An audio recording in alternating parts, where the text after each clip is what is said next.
Welcome back. Now that your participants are scheduled and you've prepared your interview materials, you're finally ready to conduct those interviews.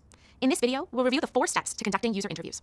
As I mentioned before, conducting interviews with real people is a great way to learn more about users' needs. Like many other UX designers, I find this part of the design process extremely exciting. For me, interacting with users to identify pain points is like connecting puzzle pieces.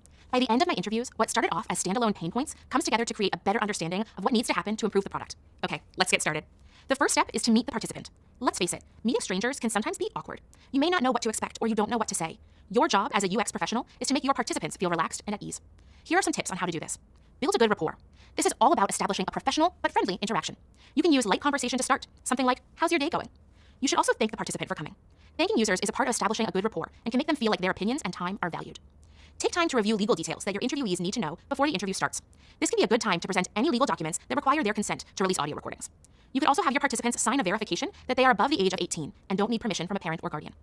Gather basic details as you meet users. Remember to ask about any details that are relevant to the interview, like their name and demographic information.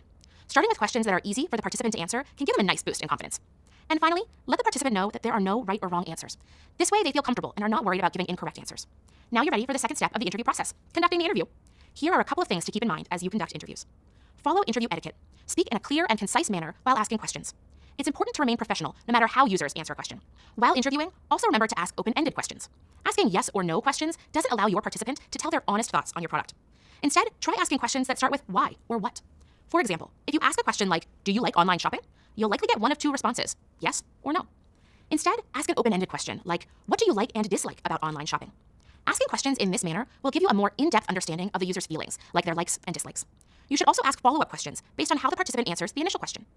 As you are conducting interviews, remember to take notes, which is the third step of conducting a user interview. Have you ever had a great conversation with a friend only to struggle to remember the specifics of the conversation later on? Maybe you remember how the conversation started and ended, but everything in the middle is a blur. This happens to all of us, and user interviews are no different. That's why it's helpful to take notes during the interview. In the UX world, researchers who work for companies or on teams often have other members moderate or take notes during the session. For now, you'll have to fill both of these roles on your own. While taking notes, you'll want to highlight compelling quotes. These interesting quotes are great indicators about how users really think and feel. They can be included in empathy maps and user testimonies later on. Document observations about participants.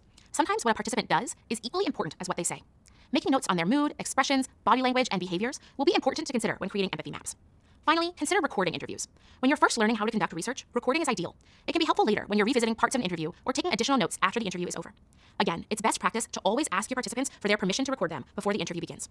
The fourth and final step to conducting a user interview is to wrap up the interview. Just like in a track race, when you're nearing the finish line of an interview, it's important to end just as strongly as when you started. Wrapping up an interview without showing gratitude to participants for joining the interview can leave them feeling uncomfortable or wishing they had not agreed to participate. Instead, you want them to leave feeling like their opinions were a valuable contribution to your overall design process. To do this, wrap up the interview by giving users a chance to share final thoughts about any items discussed during the interview. Some participants might open up about their opinions and reveal insights that they didn't share earlier. You might try asking them if there are any new points they want to add. Also, you should always thank the participant again for their time. Tell them that you appreciate them participating in your interview and give them a warm goodbye. If you offered any incentives to your participants to interview, now is the time to share them. Okay, that's a wrap. I hope learning these steps helps approaching an interview feel less intimidating. Following each of these steps in order increases the likelihood that your interview will run smoothly. In the next video, you'll move on to creating an empathy map. Meet you there.